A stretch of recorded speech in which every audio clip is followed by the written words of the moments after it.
Hi. Today I wanted to talk about how we hold our past inside our body in what we think of as our subconscious mind. And the reason I want to share this is because there are several prominent spiritual teachers out there who say the past does not exist. Now, yes, the past does not exist outside of us, but it exists inside of us and it's affecting us to this day. It affects each one of us, what we're holding on to from the past. So I want to explain that to you and explain how I have come to this understanding. So our subconscious is simply what we're not conscious of. We're conscious of some things, but some things we've hidden inside of ourselves and we're not conscious of. The thing is, we really have no idea what we're not conscious of. We're just not aware of it until we start to do the inner work and we start opening up our subconscious mind, and then we can see that there's a lot that is in there. We still don't know how much, but we know there's a lot more that we haven't yet dealt with. And it just takes starting to do the work to start realizing that there is so much that is stuck inside of us. So the way I first started to realize this was many years ago when I was in my late 30s, and I went to see a local holistic physician, and he recognized I was more stressed than I should be in my situation. And on a scale of 0 through 10, I said I was an 8. So he wanted to know why I was so stressed. So he asked me, and I realized it was because I found my mother dead on the bathroom floor when I was 19, and I had not dealt with it. The tears from that event, and now it's 2 decades later, were still just under the surface.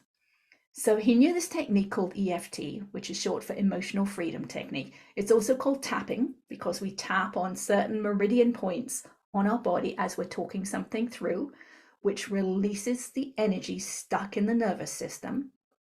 So he tapped with me about my mother's death for about 15 minutes.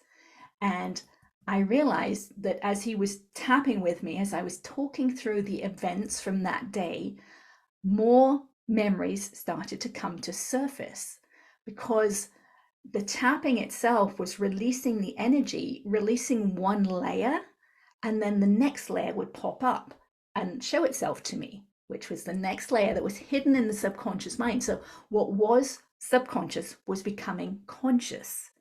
So he did that with me for about 15 minutes. And I realized after that experience that we keep those memories and those emotions and that energy stuck inside our body from the past. But we can also let it go. We can let what is subconscious become conscious and release the energy that was stored holding it inside.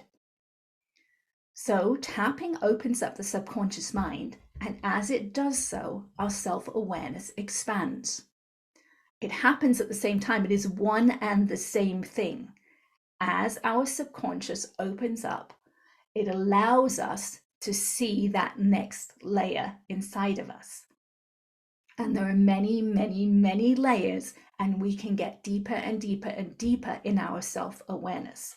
And that self-awareness means literally going into the body, because we have these energetic barriers inside of us that keep us away. We don't want to look inside, but as we accept that we don't want to look inside, we allow ourselves to start looking inside, and we start to notice our emotions, and then we start to notice the physical sensations that create those emotions.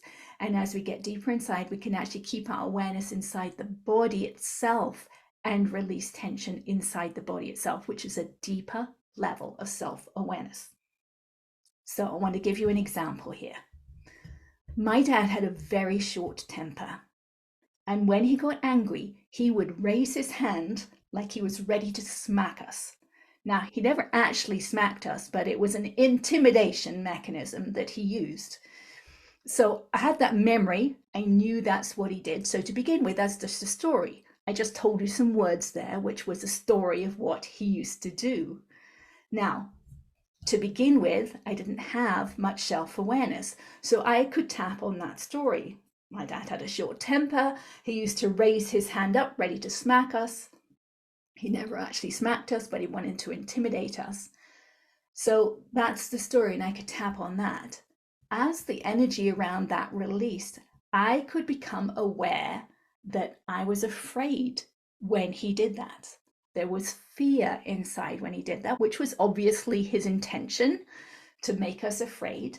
But I could become aware of that fear, and then I could tap on the fear. I was afraid when Dad would raise his hand like that because he implied he was going to smack us hard. And that was scary. That was scary to have him do that. So that's what I could tap on. That's another layer of self-awareness, a deeper layer of self-awareness. Now, as I tapped on that, the emotion around that could release. And as my self-awareness expands, so I could not have done this at the beginning, but months down the road, I could become aware that that fear actually is tension across my solar plexus. When I'm aware of that tension, it is a deeper level of self-awareness, and I can tap on that. I can feel this fear in my solar plexus. I can feel this fear in my solar plexus. Or I can use another technique that I call feeling the feelings and just feel that fear sitting in my solar plexus and allow the energy of that to dissolve. That is a deeper level of self-awareness due to an expansion of the subconscious mind. It goes hand in hand. So at this point, we've moved from the thinking mind, which are the words, the story. My dad used to get really angry, right? That's a story. And we've gone from that to a deeper level where I'm feeling the fear as tension in my solar plexus, right? That's a deeper level of self-awareness that happened as my subconscious mind opened up. Now, at the beginning, where I told you about the story of my dad having a short temper, right? At that place when I started that and I did not have a lot of self-awareness, just because I did not have the self-awareness did not mean that that tension and that fear was not sitting inside of me. It was sitting inside of me, but it was stuck in my subconscious mind. I was not aware of it, but it was still there.